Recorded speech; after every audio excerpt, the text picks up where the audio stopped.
acculé de partout, Alassane Ouattara a décidé d'instrumentaliser la justice afin d'exclure les véritables et redoutables candidats à l'élection présidentielle d'octobre 2025. Il a instrumentalisé la justice afin de condamner Guillaume Soro à 20 ans et perpétuité. Il a instrumentalisé la justice afin de condamner le président Gbagbo Laurent à 20 ans de prison sous des prétextes fallacieux de cases de la BCAO. L'ancien président de la Cour constitutionnelle, Paul Yao Indré, un éminent juriste, vous explique comment ce dossier est un dossier bidon, monté de toutes pièces, afin de pouvoir exclure un redoutable candidat dont Ouattara a peur. On écoute ensemble. C'est une opportunité de nous exprimer et d'appeler aussi à la mobilisation parce qu'il y a des actions à mener pour que cette victoire soit effective.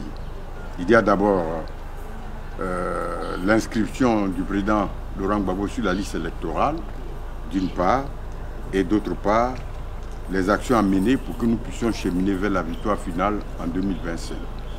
Relativement à son inscription sur la liste électorale, je peux dire qu'elle résulte uniquement d'un problème politique, parce que juridiquement, les arguments qui ont été invoqués ne peuvent en aucune manière prospérer. D'abord, le braquage, en restituant les faits, le braquage de la BCAO. Aucune preuve n'a été apportée où l'on a vu Laurent Gbagbo en train de braquer avec des complices, ou si c'est lui qui est l'auteur principal, tantôt il est qualifié comme tel, ou tantôt complice. Aucun des faits ne relate, ne montre visiblement que le président Laurent Gbagbo a braqué la BCAO, armé, braqué la BCAO.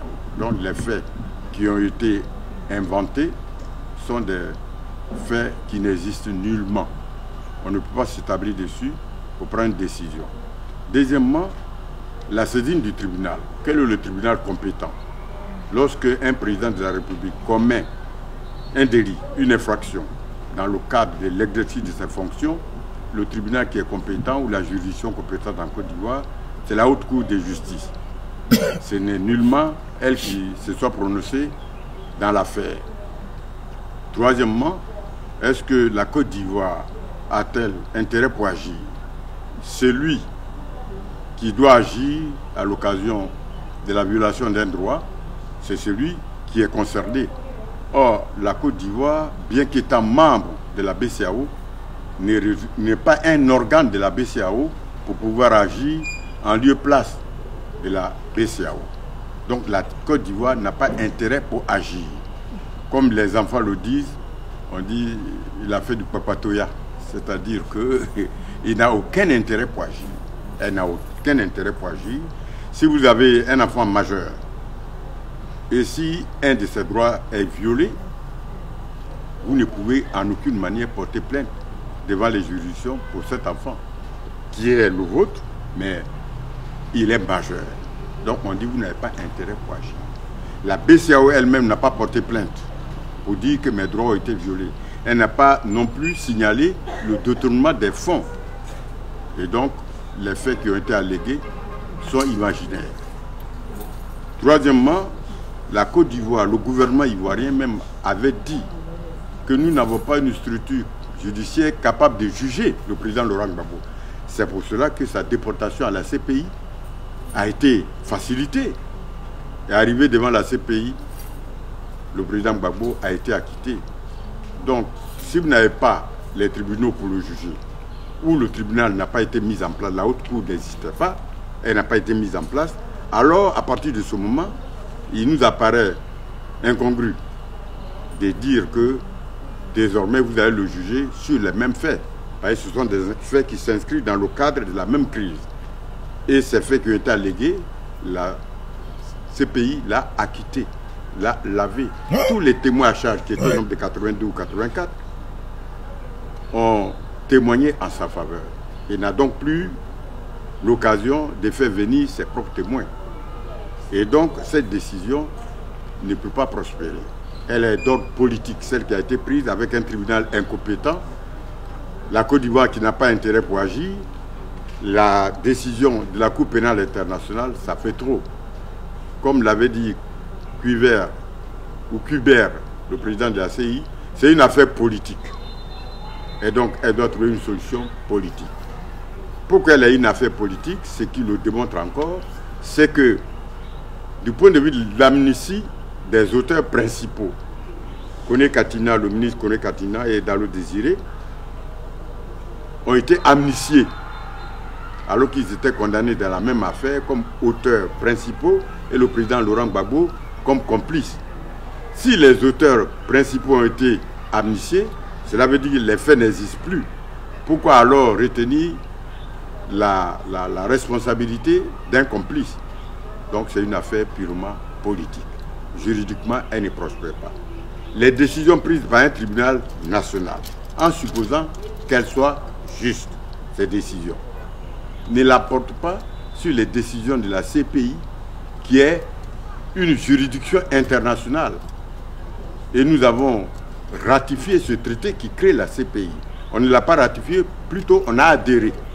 Parce qu'on n'a pas commencé la procédure négociation, signature et ratification. La CPI existait et le président Alassane Ouattara a adhéré. Il a signé. À partir de ce moment-là, lorsqu'une décision d'un tribunal supérieur est prise, celles qui sont au niveau des États ne peuvent prospérer contre une telle décision. Et c'est en cela qu'on a dit que c'est une affaire purement politique. En dernier ressort, la Cour des droits de l'homme, la Cour africaine des droits de l'homme, a demandé de réinscrire le président Laurent Gbagbo sur la liste. Et comme nous sommes membres de la Cour africaine des droits de l'homme, voilà encore une décision. C'est après coup que la Cour ait décidé que le gouvernement ivoirien a dit désormais on dénonce le traité, on n'est plus membre de la Cour africaine. Mais c'est trop tard, c'est le médecin après la mort. Donc nous sommes tenus par cette décision. Au finish et en conclusion, il ressort de tout ce qui précède que c'est une décision politique. Au plan du droit, nullement pour quelqu'un qui a fait le CP1 du droit ne saurait recevoir. Paul Yaoundé est un éminent juriste. Vous l'avez écouté attentivement. Il a égrené minutieusement par dose homopathique, démonté les accusations fallacieuses de M. Ouattara par son bras séculier qui est la justice. La Cour africaine des droits de l'homme et des peuples a demandé la réinscription du président Gbagbo dans la liste électorale. Et même celle du président Guillaume Soro. Mais Ouattara a pris le malin plaisir. Il est sorti au cours d'une conférence de presse. Il a dit que la décision de la Cour africaine ne sera jamais appliquée en Côte d'Ivoire. Et il a brandi la souveraineté. C'est ce même monsieur-là qui, au nom de la CEDEAO, où il a bradé sa souveraineté en vassalisant son pays et lui-même devenant un net vassal, il a voulu intervenir au Niger pour aller réinstaller Bazoum, qu'il a même oublié.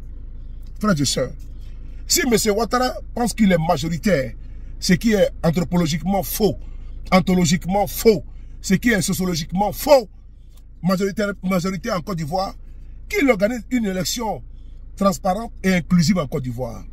M. Ouattara, M. 8% aux élections présidentielles de 2020 en est l'illustration parfaite. Alors, frères et sœurs, la bataille a commencé, la bataille pacifique, parce que nous, on n'a pas les armes. Nous avons nos bouches pour tenir des propos politiques. Et nous allons demander l'inscription du président Gbagbo Laurent, du président Guillaume Soro dans la liste électorale.